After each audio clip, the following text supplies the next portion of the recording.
the etymology and the origin of the word deacon is servant. And bilang deacon, alam nyo, nakakapagod. Pero yung pagod na to, I would like to say, is something that I experience physically, but in my heart and in my soul, punong-puno.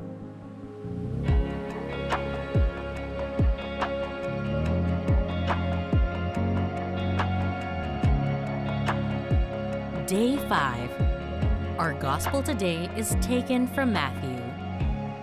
Then the king will say to those on his right, "Come, you who are blessed by my Father.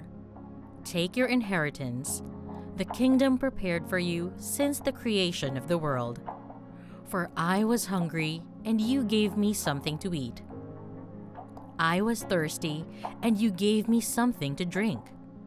I was a stranger, and you invited me in. I needed clothes, and you clothed me. I was sick, and you looked after me. I was in prison, and you came for me."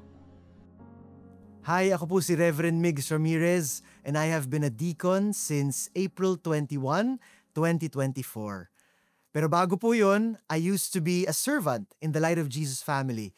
Noong 2009, nagsimula po ako bilang campus missionary, tapos naging worship leader, tapos naging light group head, eventually naging feast builder. Pero noong 2016, parang may kulang sa aking pagsisilbi. Pero hindi yung kulang na parang negative, Parang I just wanted to serve God and love God in a different way. And I asked the Lord, how can I love you even more? This is not a more that wanted me to extend outward, but it was a more that wanted me to go deeper into my vocation and my love for God. So I discerned and I entered the seminary in 2017 at sa awa naman ng Diyos at sa grasya ng Diyos, eto ako ngayon at peace at masayang-masaya sa bukasyon na tinatahak ko. My dear friends, as a deacon, actually, the etymology and the origin of the word deacon is servant. Sa Tagalog, aliping sa gigilid, alipin na nandyan para maglingkod. And bilang deacon, alam nyo, nakakapagod. Kasi yung buhay namin is all about immersion. We are called for many tasks. We are called to give the homilies. We are called to baptize. We are called to bless. So yung pagbe-bless ng mga bahay, ng patay, ng may birthday. Minsan, ang dami naming blessing sa isang araw. Para bang after a whole day of blessing and of praying and of preaching, pagod na ako. Pero yung pagod na to, I would like to say, is something that I experience physically, but in my heart and in my soul, punong-puno. In our gospel for today, Jesus says, "Whatever you do to the least of my brethren, you do to me." Sobra ako nakarelate doon kasi para bang ilang beses na nangyari sa akin na bigay ako ng bigay at feeling ko pagkatapos ng araw, ubos na ubos ako. Pero nandyan yung Panginoon, nagbibigay ng mga konting nuggets of His love for me. I remember one time, it was a particular Sunday, I was preaching the whole day and I was serving and blessing. I baptized several babies. Tapos nung evening mass where I served, we have a PWD ministry. Itong PWD ministry namin, daming mga deaf, merong mga may cerebral palsy, merong mga may autism. And I remember, I went to them after the mass.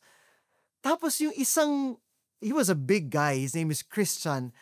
And he just shouted to me. Sabi niya, "Reb, mahal na mahal ko po kayo. Miss na miss ko na po kayo." And he was just shouting and, everybody was smiling at him, looking at him. Sa loob-loob ko, sobrang ramdam ko yung pagmamahal at yung genuineness nitong taong ito. And then he starts going to me, and with his big arms, he extends his arms and he just embraces me. Yung yakap na yun, habang niyayakap ko siya, sabi ko, walang ibang taong yumakap sa akin nung araw na yun. Walang ibang taong nag-affirm sa akin nung araw na yun, except for this person who the world will see having cerebral palsy, may iba siyang klase ng pananalita at pagkilos. But here he was, offering that embrace of God to me. And so I received that embrace. I did not look at that person as anyone different than who I am. Tao siya, katulad ko. Mas makasalanan pa nga ako kumpara sa kanya. Pero here he was, extending the embrace of God. God reminding me that whenever I serve Him, He will always serve me. Whenever I give, He will not outdo me and outserve me in love. And so, my dear friends, this Lenten season, we are called to serve. We are called to love even more.